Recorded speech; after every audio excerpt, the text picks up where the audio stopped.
Suspense.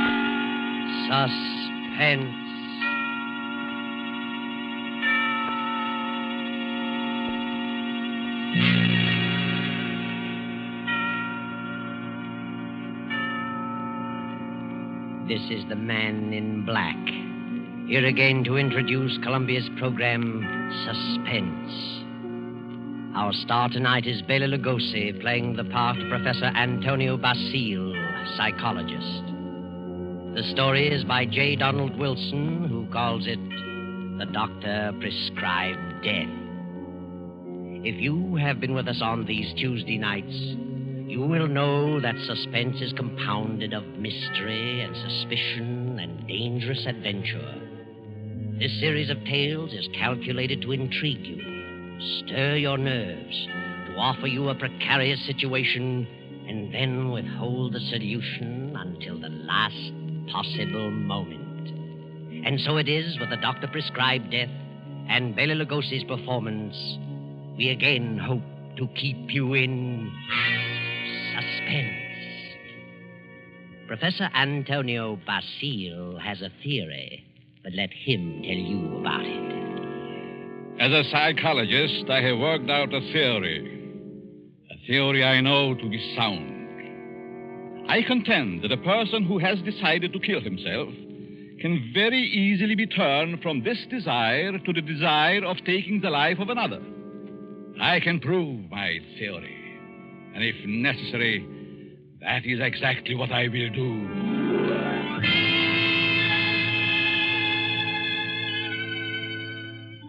Yes, Professor Antonio Bacile has a theory, but only a theory.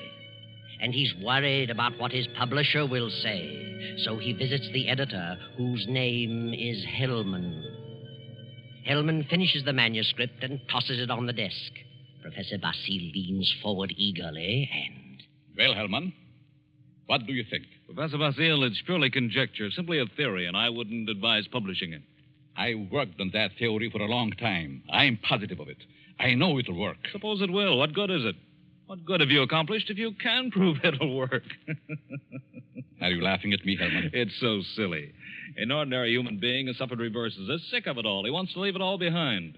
And you say he can be changed to want to kill someone else. I do. Self-destruction and the destruction of other life are closely related in the mind. The dividing line is very thin. It's ridiculous. And you won't publish it? Granger would fire me. Why? He told me that, in his opinion, you should be in the asylum. Mr. Granger said that. Does he think I'm insane? How do I know? Hellman, Mr. Granger didn't say that. It's you who thinks I'm crazy. You've never liked me. For some reason, you are trying to tear me down. Well, we'll see, Mr. Hellman. We'll see. Now, wait a minute. I'll show you whether my works are illogical.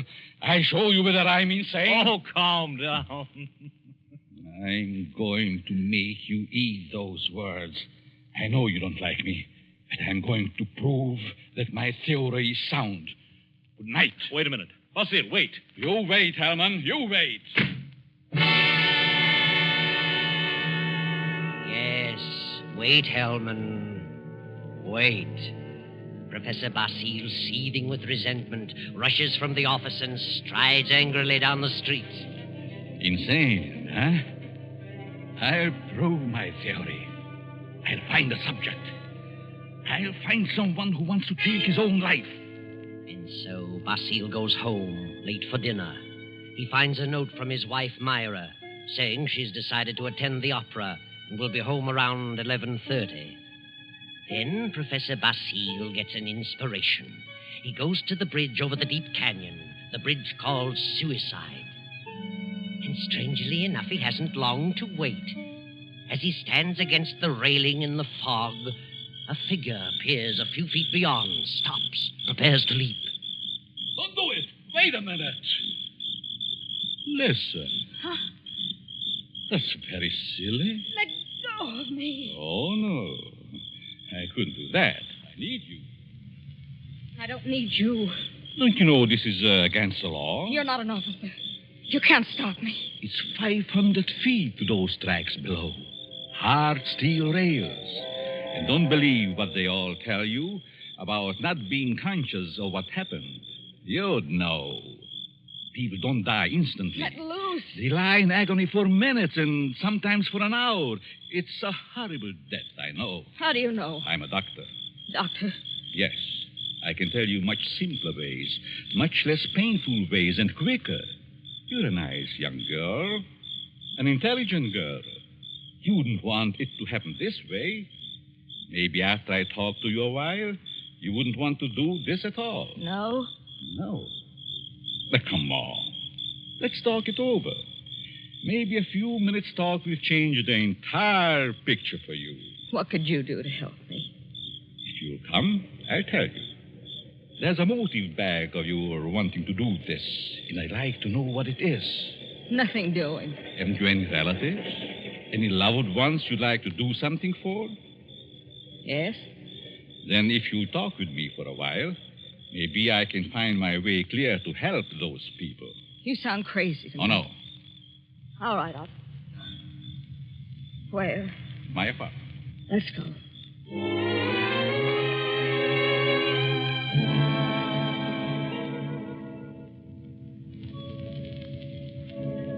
Well, here we are. Come in, please. Well, what do you want to know? Sit down first.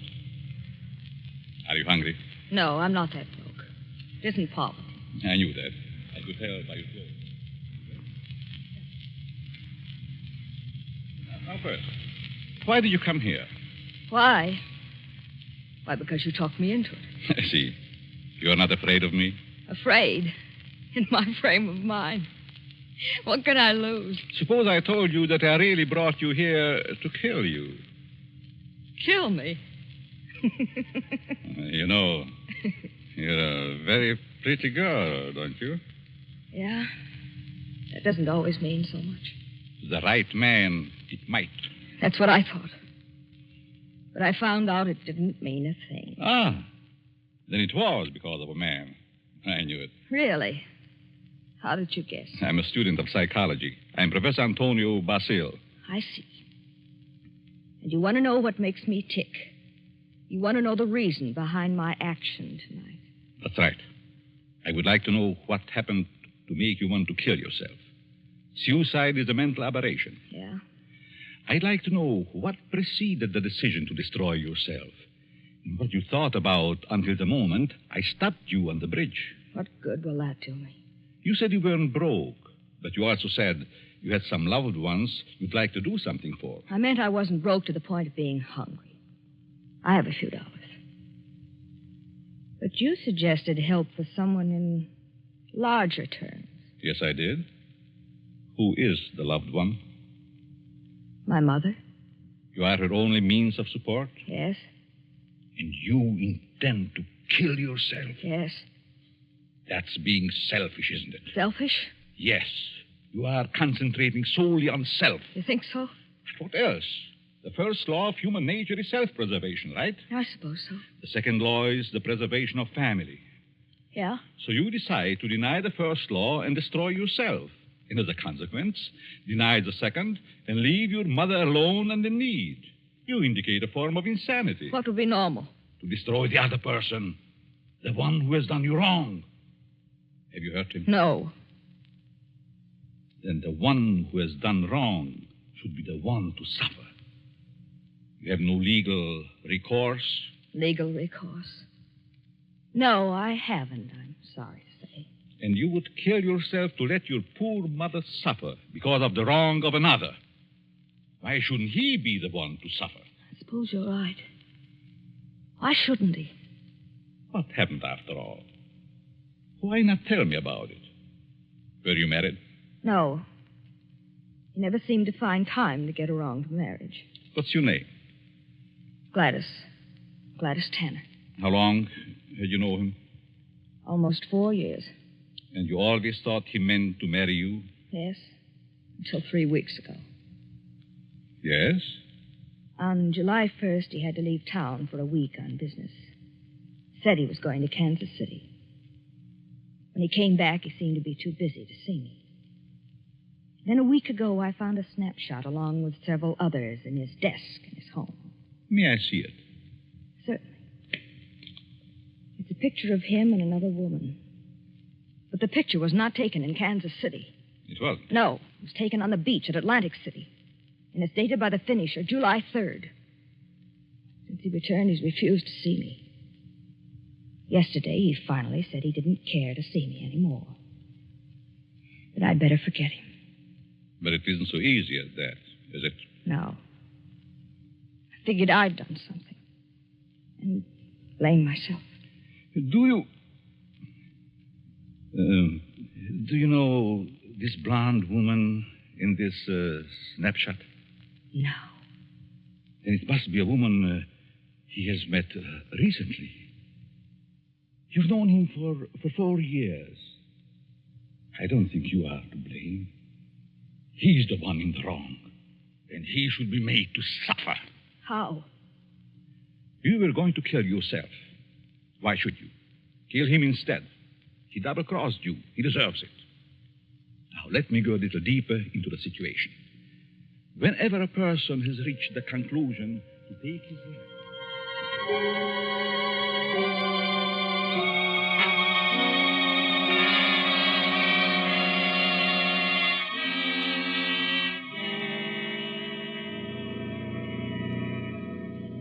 You are sure you have made up your mind, Miss Tanner? Positive. Now, if you're careful, you won't be caught. No. But whether you are or not, I'm giving you this check for $1,000 made out to cash to be sent to your mother only after the man is dead. Write his name on this pad. There you are. I will know what has happened by the newspapers. And I will withhold payment until I learn that you have gone through with it. It'll happen tonight. Very well. You are sure? You are determined? Absolutely. Nothing could stop me. Very good. But just what would happen if I did get caught? You won't get caught if you follow my instructions. I know. Now, here is a small revolver. It'll fit easily in your purse. That's all you need. Be sure to wipe your fingerprints off and leave the gun near the body. Well, goodbye, Dr. Bacile. Goodbye, Gladys, and good luck.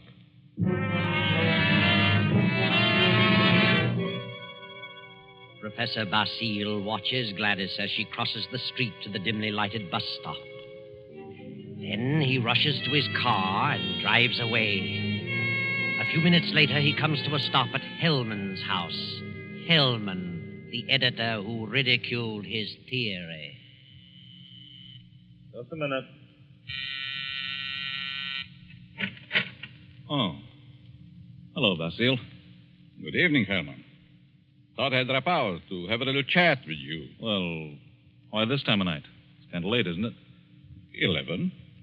Didn't think that was late for you. No? Come in. Thanks. Sit down. What's on your mind? I want to talk to you about my theory you ridicule so definitely. My theory about suicide. Oh. Well, I just don't believe it, that's all. And I said I'd prove it, didn't I? Yes, but what are you getting at? It's going to be proved. My theory is going to be proved tonight. Well, that's fine. Go right ahead and prove it. I don't like you, Hellman. I never liked you. And I know you don't like me. I can't help that, Bacile. What are you staring at? Is there someone here with you? Certainly not. Why? That's a woman's purse on the Davenport. Oh, my secretary dropped by earlier this evening with the manuscript. She must have forgotten it. She's not here now? Of course not. Then I'll continue. I found a subject. A girl who was ready to commit suicide because a man jilted her. In a few hours, I was successful in changing her thoughts from suicide to homicide, and she is going to kill the man tonight. What do you think of that? There may be a dozen murders tonight. Ah, but you'll know which one I mean. You'll know about this murder. What do you mean? Because I'm going to tell you who the victim is going to be. You know who the intended victim is? Why don't you stop it? But then I wouldn't have proved my theory. If you put this girl up to it, you're as guilty as she is. You're insane, Bacile, hopelessly insane. You think so, Hellman? The whole idea is mad, too utterly ridiculous for words. No sane man would ever think of such a useless, senseless idea. And for heaven's sake, stop laughing. I'm thinking about the victim when he learned. Who is the victim? Martin Hellman. Me? Yes, you. I don't believe you. You will this time. Who is this girl? I know no girl who'd want to kill me. This one does. Now. Oh, nonsense. However, I wouldn't put it past you to hire someone to do something like this. No, this girl is no fake. This girl is serious, deadly serious. You probably hypnotized some poor woman, figuring she'd never remember what happened. Oh, Hellman, you underestimate me. Maybe I do underestimate your evil mind. But believe Put me... up your hands, Hellman. Get away from that desk. I'll just take care of that gun, Hellman. That's better. Well, since when did you start carrying a gun, Bacile? A gun? Don't be silly. This isn't a gun in my pocket. It's just my pipe. See? Well, what do you hear, Hellman? Nothing. Oh, yes, you do. I heard it, too. The sound on the porch. I leave now. The back way. I put your gun in the kitchen. And I'll be very careful to remove all my fingerprints. You insane fool. Oh, fancy you. You, Hellman, you are going to help prove my theory. Good night, Hellman. Crazy devil. I'll have him locked up before he gets across town. Good evening, Mr. Hellman. Huh? How did you get in here? Through the patio door. What do you want? I wanted to talk to you. Very strangely. You're just imagining things. And what are you doing here? I wanted to tell you something. Yeah? What? When you first indicated to me that you were through with me, I was terribly hurt. I thought all along that we were to be married. I couldn't understand. I tried and tried to think of something I'd done to cause our breakup. Then I happened to find this snapshot in your desk. Snapshot? Take a look at it. Kansas City. No, Atlantic City, New Jersey. You and a blonde. And the date is stamped on the back. A business trip. Ha! Well, what about it? I just wanted you to know that you weren't so slick. I wanted you to know that I knew about the blonde. That I knew you'd lied. Now that you've told me, what good does it do you? A lot of good. First, I thought you came here for money. How could you think such a thing? Well, I think you'd better go now. I'm going. Goodbye, Morton. And good luck in your new venture. What venture? This one. Gladys. Gladys!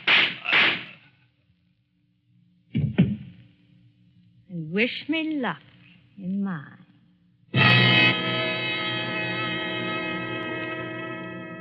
Gladys stands staring a moment at the body of Hellman, then wipes off the gun, drops it to the floor, takes the professor's check from her purse, steps to Hellman's desk and writes a note.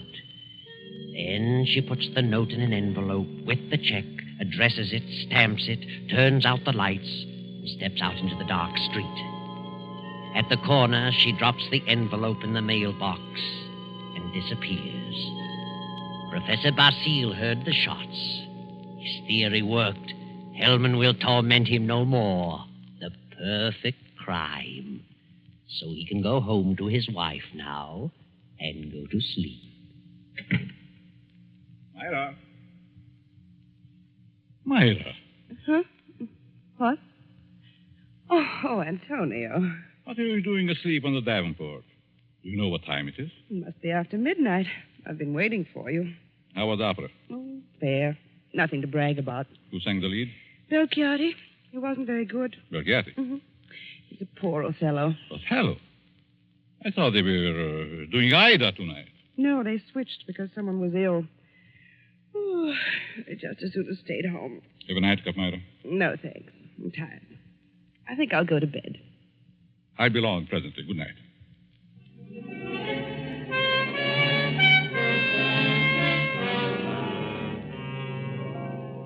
Then the night passes and the morning comes. The professor rises cheerfully and prepares for breakfast. Then... I get it, Myra. Yes? Are you Professor Bacile? Yes. May we come in? We'd like to talk with you. Of course. What is it you want? Is your wife in? Yes. We'd like to see her, too. What? Oh, I'm Lieutenant Davis. Detective headquarters. Well, what do you want? Will you call your wife? Why, certainly. Myra. But what's this all about? What is it, Antonio? These men are from detective headquarters. They want to talk to us. Really? What about? May I ask where you were last night, Mrs. Bacile? Certainly. I went to the opera. What time did you get home? Oh, I imagine it was around 11 or shortly after. Mm-hmm. Were you at home last evening, Professor? Well, I was at the club and got home about 12:30. By the way, do you know a Morton Hellman? Certainly. What about him? He's been murdered. Murdered? Good Lord. When? Around midnight last night. I found him this morning. How terrible. Why, I've known him for years. He was editor-in-chief of the company publishing my writings. I'm a psychologist, you know. Yes, we know. But what do you want to know from us? We weren't connected socially with Hellman, just in business. Did you know him, Mrs. Bacile? Yes, I knew him very slightly. Do either of you know of anyone who'd have reason to kill him? Certainly not. Everyone thought highly of him. Did you ever hear of a girl named Gladys Tanner? Lady Stanner? No. Did you know of a Gladys Tanner, Mrs. Bacile? No. Is this your purse, Mrs. Bacile?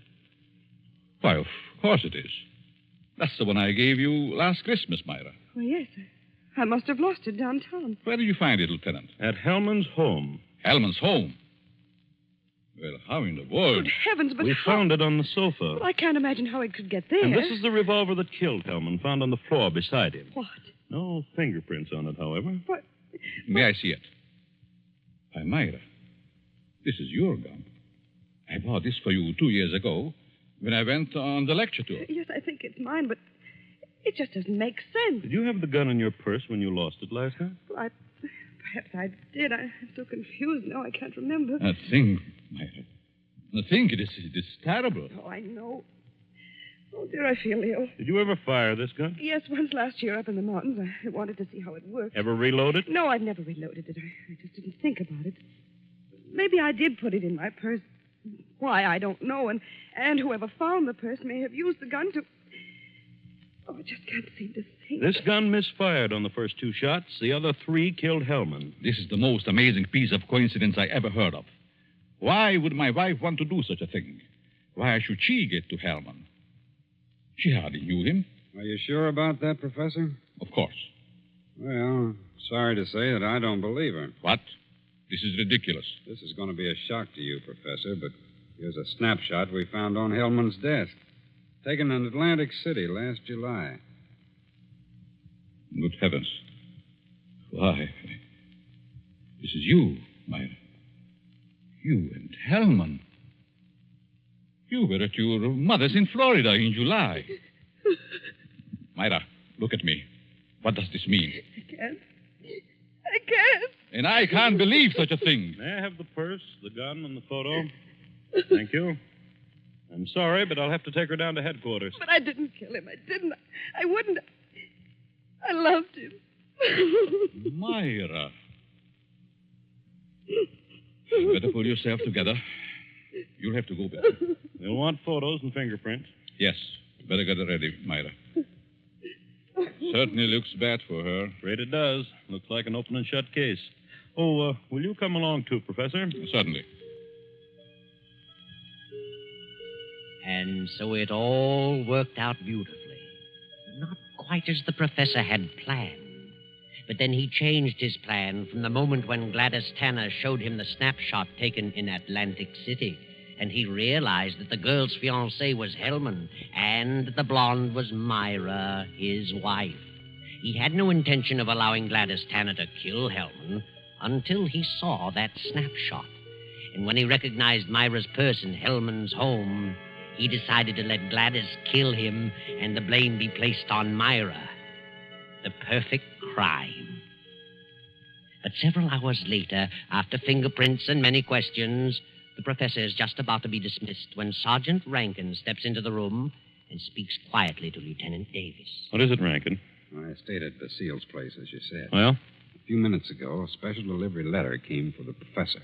This'll knock your eye out. Read it. Huh? Well, this fits perfectly with the writing we were trying to make out on Hellman's desk blotter. Professor, here's a letter sent special delivery to you a few minutes ago, postmarked last night. Read it. Dear Professor Bacile, your theory worked a certain degree. You convinced me I should kill him.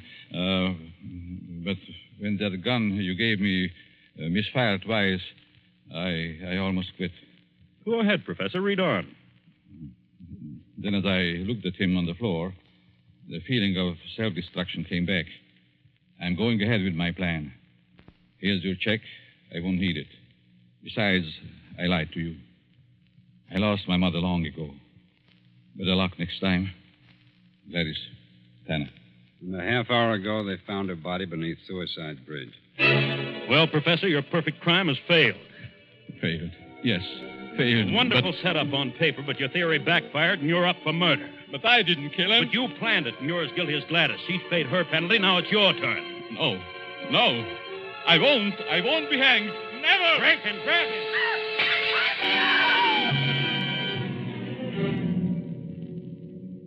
And now the doctor lies on the sidewalk 17 stories below. His entire theory worked in reverse.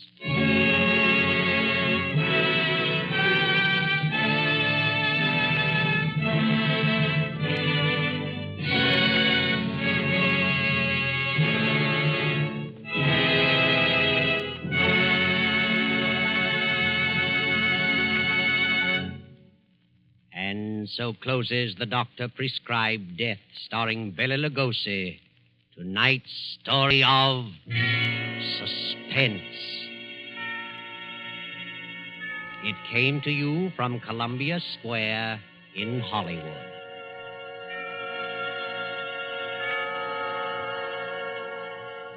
This is the man in black who conveys to you Columbia's invitation to spend this half hour in suspense with us again next Tuesday when we present the noted actor, Mr. Sidney Greenstreet, in The Hangman Won't Wait.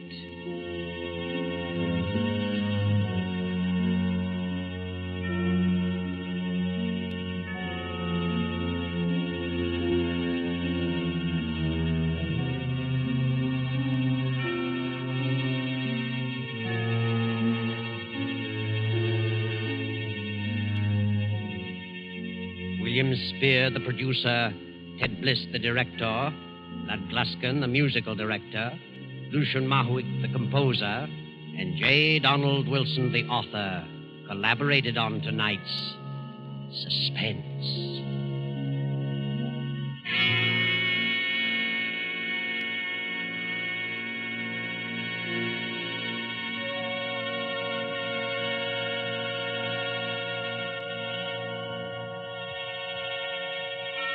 This is the Columbia Broadcasting System.